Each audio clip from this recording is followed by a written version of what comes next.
There's a sound at the fair that is almost hidden by the hustle and bustle of everything else.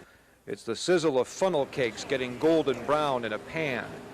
That sizzle has been music to Alice Reinert's ears for nearly 20 years.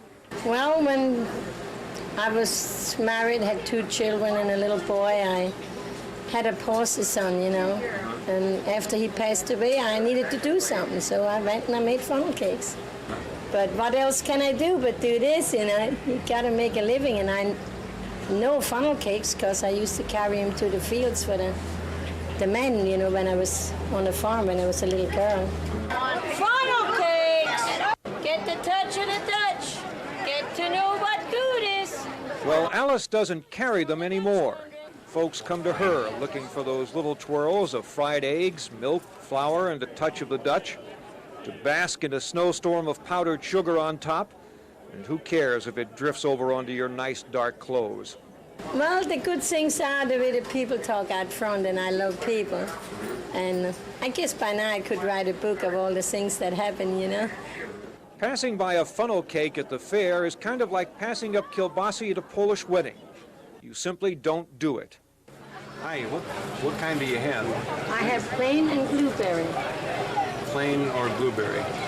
The plain are $1.25 and the blueberry are $1.50. Let me have a plain one.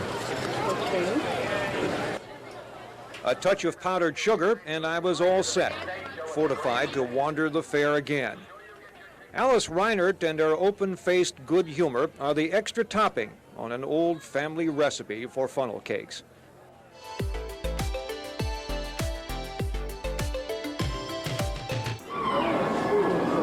Chickens tend to all look alike when you think about it. The black Jersey Giant, white Wyandottes, the venerable Plymouth Rock.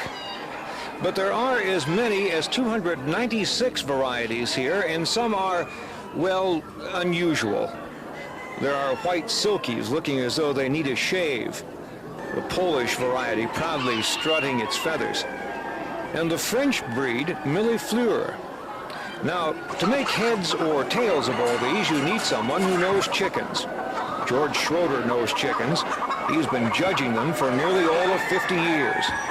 By day's end here, he will have graded maybe 750 crowers and cluckers.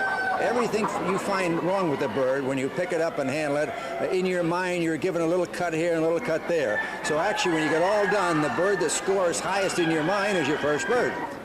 George's job goes for 6 months or so at all kinds of fairs. Bird after bird from endless rows of cages. It's something you have to have a love for. Like I told you, I started back in 1927 in 4-H work. I've never lost the love of chickens. Some people play golf or this and that, but in our field it's chickens. George Schroeder, a man who's got a good idea of the pecking order and the poultry barn here at the Bloomsburg Fair.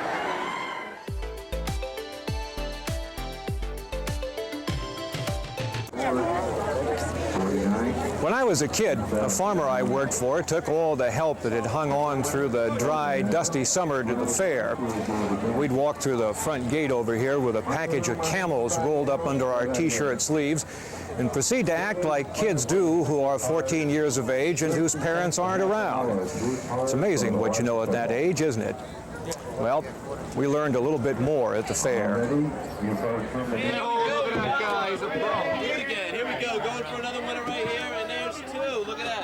Here was an opportunity to be a man of the world, to partake in those things which Mom always thought you shouldn't.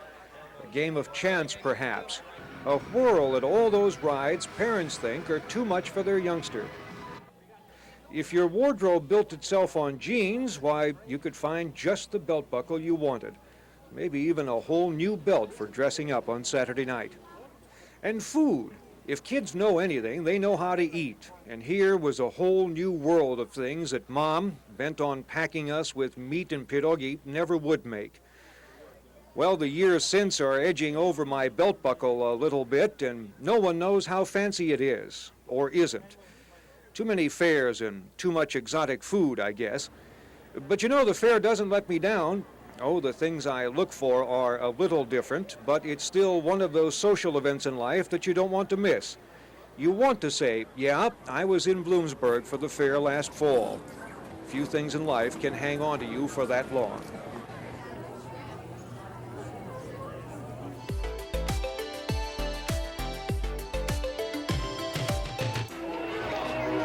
Come on.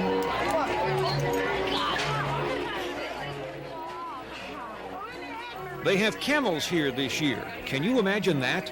The ships of the desert have made port in Bloomsburg. Well, a lot of folks just couldn't resist taking a ride on one, and if you stand around for a while, you understand why. Camels are cute, in an offhand sort of way. Claudette, Jezebel, and Jimmy are no different. Camels have had an image of being mean and nasty all these years. Not true, at least here. In fact, a camel on a break is more concerned with a snack than all us humans gather to look. Yes, sir, from the tips of their nose to the tops of their toes, these camels are okay. If you're a little kid and you get on board one, you probably feel like a truck driver cruising an interstate, looking down on all us people in our cars. The difference is this ride makes you laugh and giggle. Grown-ups find some of that too. I never rode a camel before. We don't have camels in Sunbury. Oh, that was too short. What'd you think, man? Oh, it's wonderful. Linda Saxton thought the camels a pretty good way to tour part of the fairgrounds. She said she'd recommend them to anyone. Especially my mother. My mother should go on this camel. Mother! Nice, safe camel. Good. For someone who's never come closer to a camel than the picture on a box of dromedary dates, I did pretty well. I got close enough to touch and pet one. Jimmy, you're a heck of a guy. Nice to have met you.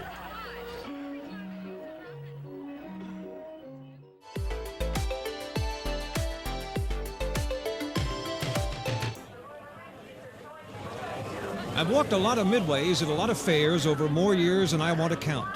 Change is the only thing that has stayed the same all that while. Take the 2 for a buck chicken chuck. It can change your whole approach toward a chicken. Firing one into a pot at 6 feet is much more fun than simply dropping it in. The last time I saw chickens fly like this, my uncle was walking into the hen house carrying his big double-bladed axe. Shooting galleries have been around for a while, but a new twist is paint bullets.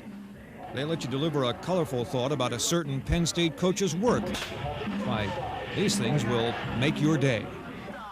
When I was a kid, they didn't have a satellite dish at the fair. Of course, they didn't have TV either.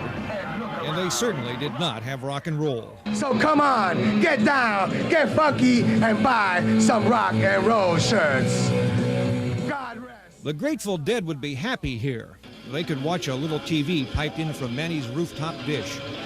Manny wants you to have all the comforts of home while you shop, especially this time of year when Mom's out looking to fill up the kids' wardrobe. You have to buy school clothes for the kids anyway. They don't want to go to school with the same clothes they had last year. They don't want to be preppies or nerds. They want rock shirts. By the way, Manny doesn't stock any wool shirts. There's one other fashion item worth noting at the fair: tinsel wigs. Christmas trees feel like this, I bet. Oh, that's great. Draped with shiny stuff and all ready for the holidays. Boy, wouldn't this thing stop traffic down at the barber shop. Well, somehow, you know, you get the impression that this isn't really me, but I know of a certain co-anchor that works for our station who's thinking of changing her hairstyle. What do you think, Karen? Will this work for you?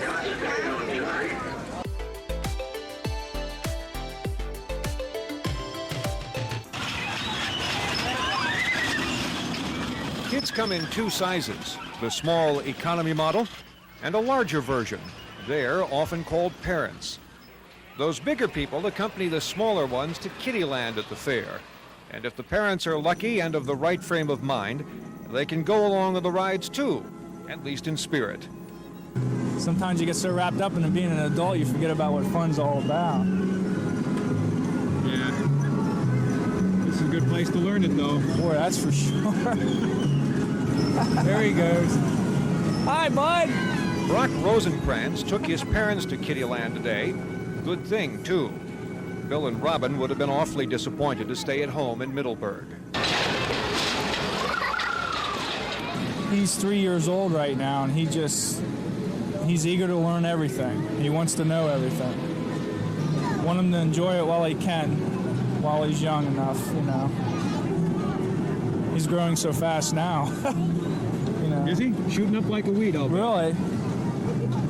No more little baby. And I just like watching him grow up. That's the important thing. Having a good time, that's what it's about. Brock may remember this day at the fair, but even if he doesn't, there'll be other things with his family to take its place. Somehow, though, you know, it'll always stick with his parents, their son's first trip to the fair. There he goes. Yeah. Best time, I guess, was chasing after him. There's fun to be had here, and age doesn't really matter.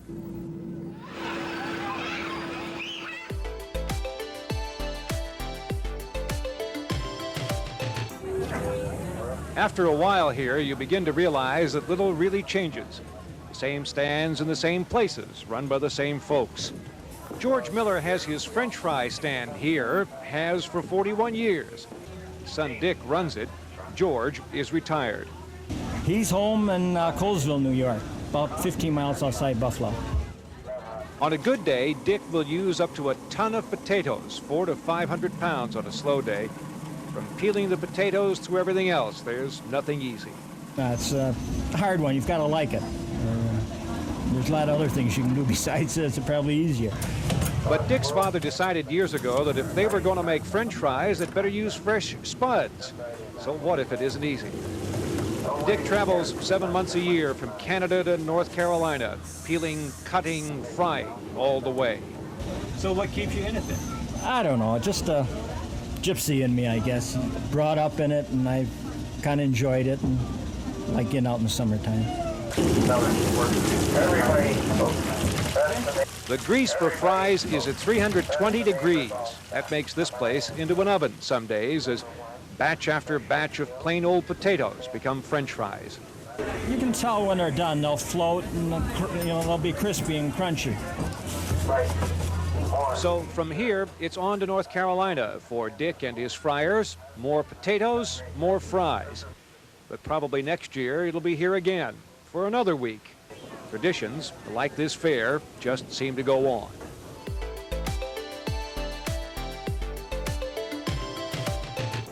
Loosely defined, a tradition is something that occurs often enough to be considered an event we look forward to. This place is tradition. Catalyst and Reformed Church stand. We've been here in the same location about 60 or so years. It's also a whole lot of food. Hot roast beef, pork, mashed potatoes, gravy, corn, lima beans, pickled cabbage, bread, butter, apple butter, pie, and coffee. The Bloomsburg Fair has its roots in the country, and so you can see and hear some of that.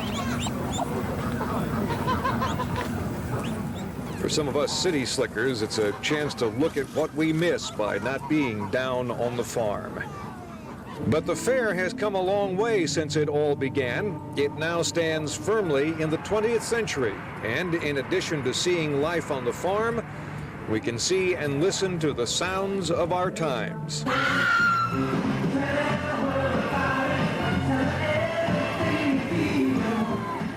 It whirls and sways and turns and twists, this fair. If you let it, the Bloomsburg Fair becomes all things to all people. All the things here are familiar in their own way, whether they've been here a half century or just a few years. All the sounds of them blend together and in the end make for all of us a memory. The mistletoe, the 100-legged centipede, the pajama bear. When events like this happen often enough, we can consider it a tradition. It sure sounds that way, doesn't it?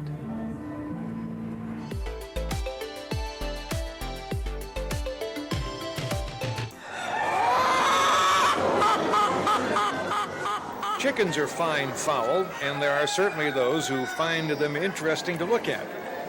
But a chicken almost always seems to be moving, doing something.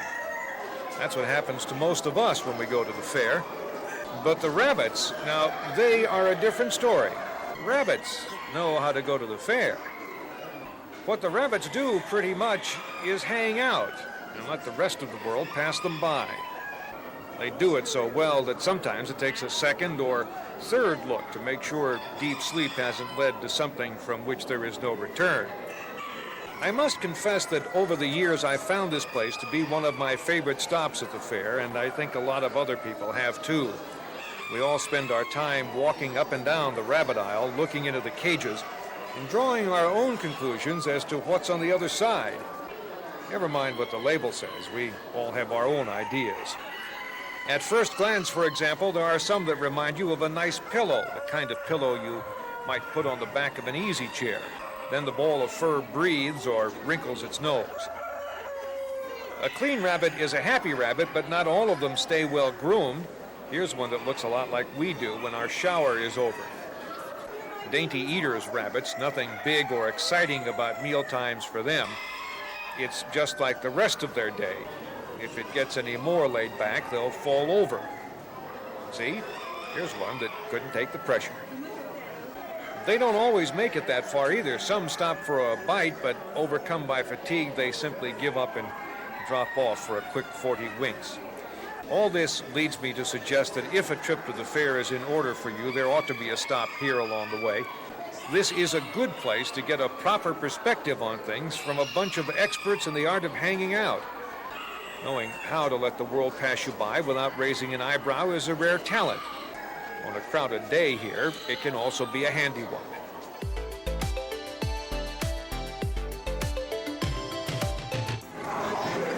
Look down from the Ferris wheel and what you see is not all that you get. Listen closely. The blanket of noise that covers the grounds is really a lot of separate sounds.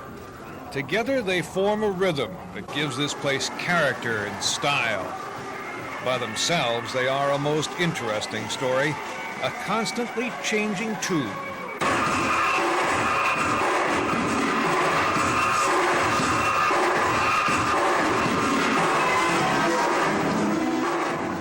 My goodness, everywhere you look, it seems the music never stops.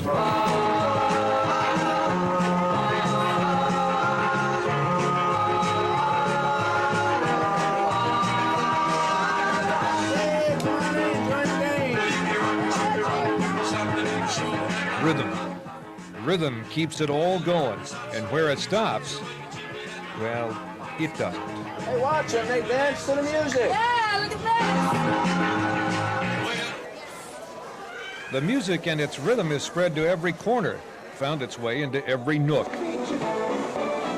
There is almost no place to get away from it.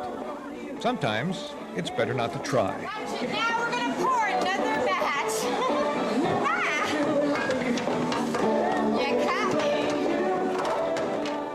If there can be such a thing as a smorgasbord of sound, then it's here, served up daily with all the gusto we've come to expect on these fairgrounds over the years. But there is a delight, too, in a sampler of the rhythm of this place, the individual sounds that are really its heart.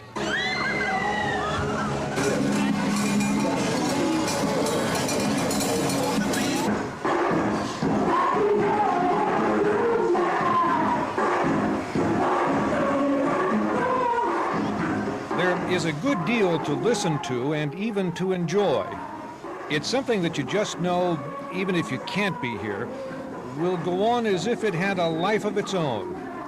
Spend a while here, and you can't really be sure it doesn't. Rest begin. No, it's not.